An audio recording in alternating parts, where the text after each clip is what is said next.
जरा सोचिए, इंडिया, वो देश जो दशकों तक अपनी एनर्जी की ज़रूरतें पूरी करने के लिए दूसरे देशों पर निर्भर रहा, अब वो दुबई जैसे शहर को रोशन करने वाला है। जी हाँ, ये कोई साइंस फिक्शन फिल्म की कहानी नहीं है, ये एक जियोपॉलिटिकल और टेक्नोलॉजिकल क्रांति है जो हमारी आंखों के सामने हो रही है। तो चलिए समझते हैं कि ये जो सुनने में लगभग नामुमकिन सा लगता है, वो असलियत कैसे बन रहा है। अब सवाल ये है कि 1600 किलोमीटर, वो भी समंदर के नीचे, बिजली भेजेंगे कैसे? ये कोई छोटी मोटी दूरी तो है नहीं। मतलब इतनी लंबी दूरी तक बिजली को पानी के नीचे से भेजना अपने आप में एक जबरदस्त इंजीनियरिंग चैलेंज है। तो आखिर ये होगा कैसे? इसका जवाब है एक बिल्कुल नए तरह का एनर्जी सुपर हाईवे बनाकर।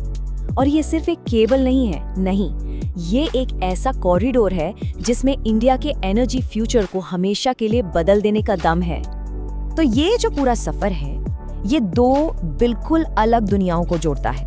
एक तरफ है राजस्थान का विशाल तपता हुआ रेगिस्तान और दूसरी तरफ है दुबई का चमचमाता फ्यूचरिस्टिक स्काईलाइन।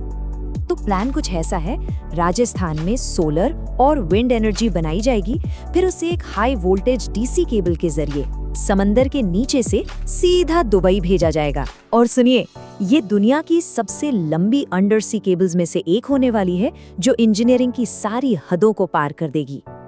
लेकिन एक सवाल मन में आता है, इंडिया में इतने सारे राज्य हैं, तो फिर राजस्थान ही क्यों? आखिर ऐसा क्या है इस रेगिस्तानी राज्य में जो इसे इस एनर्जी रेवोल्यूशन का सेंटर बना रहा है? इसका जवाब राजस्थान की उस खूबी में छिपा है जिसे कभी इसकी सबसे बड़ी चुनौती माना जाता था। मतलब वो कभी ना खत्म होने वाली धूप और वो मीलों तक फैली खाली जमीन आज वही राजस्थान का सबसे बड़ा खजाना बन गई है। सोलर और विंड एनर्जी के लिए ये एक परफेक्ट जगह है और यही चीज इसे एक ग्लोबल एनर्जी पावर हाउस बनने का मौका दे रही है। और एक बहुत ही पावरफुल बात करी गई है जो इस पूरी सोच को बयां करती है। जहां अब सूर्यास्त होता है, भविष्य में वहीं से हरित ऊर्जा का सूर्योदय होगा। मतलब ये सिर्फ बिजली पैदा करने की बात नहीं है, ये एक नए क्लीन फ्यूचर के उदय की कहानी है जिसकी शुरुआत राजस्थान से हो रही है। और हाँ, हम यहाँ किसी छोटे मोटे स्केल की बात बिल्कुल नहीं कर रहे। राजस्थान में 115 गीगावाट कैपेसिटी का एक नया ट्रांसमिशन नेटवर्क तैयार हो रहा है। अब 115 गीगावाट कितना होता है, इसका अंदाजा ऐसे लगाइए कि ये कई छोटे देशों की टोटल बिजली प्रोडक्शन कैपेसिटी से भी ज्यादा है। मतलब इस क्रांति का स्केल जबरदस्त है। तो ये प्रोजेक्ट सिर्फ इंजीनियरिंग का कमाल नहीं है, नहीं, ये एक बहुत बड़े इकोनॉमिक और जियोपॉलिटिकल बदलाव का प्रतीक है। हम इंडिया के एक एनर्जी इंपोर्टर, मतलब ऊर्जा खरीदने वाले देश से एक बड़ा एनर्जी एक्सपोर्टर, यानी ऊर्जा बेचने वाला देश बनने के सफर की बात कर रहे हैं। और इस बदलाव की अहमियत को समझने के लिए बस एक आंकड़ा काफी है, 85%।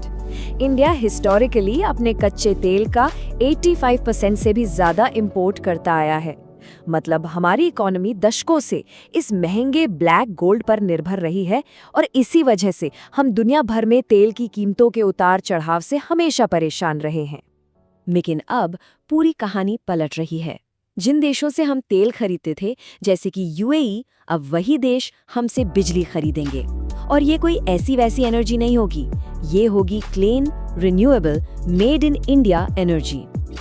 इसी को एक्सपर्ट्स पैराडाइम शिफ्ट कहते हैं। मतलब जब खेल के नियम ही पूरी तरह से बदल जाएं।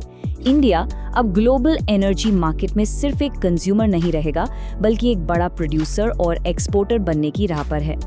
तो इस इतने बड़े विजन को हकीकत में कैसे बदला जा रहा है?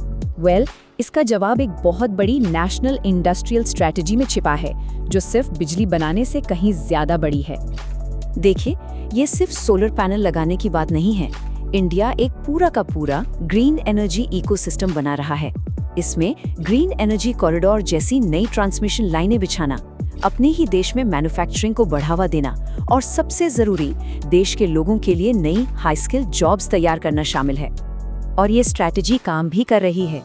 आज 17 बड़े एनर्जी कंपोनेंट्स पूरी तरह से मेड इन इंडिया हैं और 200 से ज्यादा दूसरी चीजों में लोकल सामान का इस्तेमाल करना जरूरी कर दिया गया है। ये आत्मनिर्भर भारत विजन का एक जीता जागता सबूत है।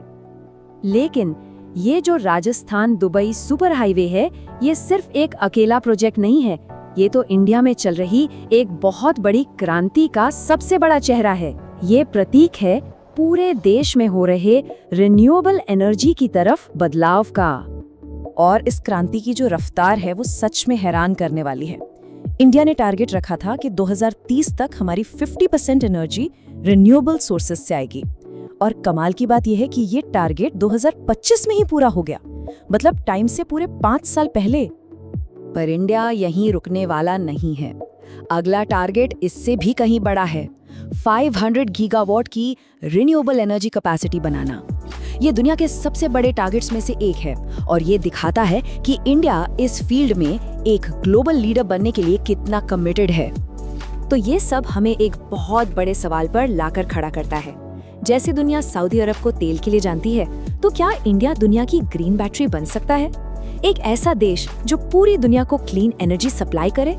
राजस्थान से दुबई तक का ये एनर्जी सुपर हाईवे शायद बस एक शुरुआत है, और ये इस एक्साइटिंग सवाल का एक बहुत सॉलिड जवाब भी देता है।